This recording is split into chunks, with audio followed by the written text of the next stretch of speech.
السلام عليكم ورحمة الله وبركاته. بسم الله الرحمن الرحيم. اللهم صل على سيدنا ومولانا محمد وعلى آل سيدنا ومولانا محمد وبارك وسلم وصلى عليه رب زدني علما.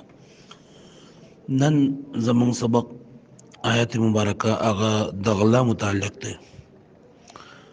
آيات مباركة ده أعوذ بالله من الشيطان الرجيم.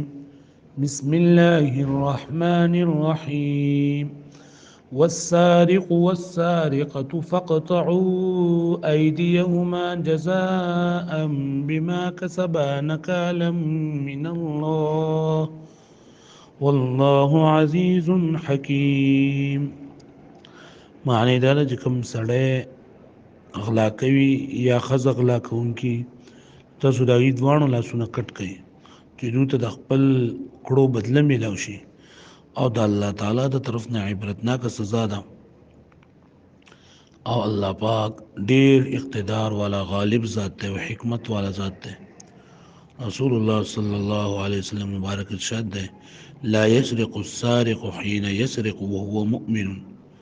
چې غل چې په کوم وخت اغلا کوي نو په دغه وخت کې د ایمان په حالت کې نه وي. مطلب دا دی چې کله د اغلا کوي نو دنه د ایمان چې دا اوچت شي، چې کله د غلا ختم کړل او بیا راغی بیا د ایمان ته واپس کیږي چې کله د توبه وباسي. نور زمونږ د اهل سنت والجماعت عقیده ده چې په لوی ګناه باندې انسان ګناهګاري او کافر کیږي نه. په دې باندې دعا د نن سبق متعلق هغه بسم الله توکلت علی الله لا حول ولا قوة الا بالله. پیغمبر سلام فرمایي کوم کس د کور نه راوځي او دا دعا وایي نو فرشتي هغه وایي چې الله بنده ستا لپاره دا عرض کول پوروم، تا ته رهنمایي وکړلی شوه، ستا حفاظت وکړلی شو او شیطان ستانه ناموسه، شیطان ستانه مایوسه نامراده چې نن د لرې وتښتېدو. یعنې د دې انسان هدایت کېږي، د ته حفاظت کېږي. نو پکار دا ده چې موږ کور ته ځو، د کور ته داخلېدو دعا وایو انشاءالله بل سبق کې به راشي. او کور نه د راوتو دعا موږ وایو بسم الله توکلت علی الله لا حول ولا قوة الا بالله. مسله دا ده چې د غلا مال دا چې څومره هم لاسونه ته لاړ شي دا حرامي.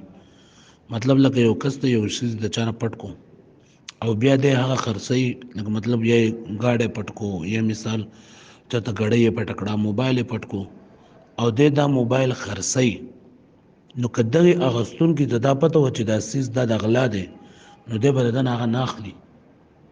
اگر چې ده په هغې باندې پیسې ورکړي خو ده ته پته وه چې دا سړی چې دا غل دی یا د په غلا باندې اخیستلی دی، نو دی بیا اگر چې پیسې ورکړي نو دغه په پیسې ورکړي، دغه په پیسو میلاو شوی دی، لیکن د غلا مال یې اخیستی دی نو لحاظه د ده دپاره دا اخیستل خرڅول دا جایز نه دي.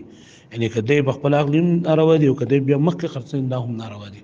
هغه انسان ته پته نه وه چېرې دا د غلا مال دی، ده واخیستو او هغه اصل کې دا غلا مال و، ده ته پته نه وه، نو دی بیا ګناهګار نه دی. خو چې پته ورته وایي غالب ګمان ده چې دا د دغه مال دی، د غلا مال دی، نو دی به هغه نه اخلي. که یې واخیستو نو هغه پیسې اخیستل او یا بیا هغه مخکې خرڅول دا ناروا دي. نو غلا ډېر ناکاره کار دی. الله پاک دې موږ د ټولو غلطو کارونو نه محفوظ کړي او په امان کې. السلام علیکم ورحمة الله.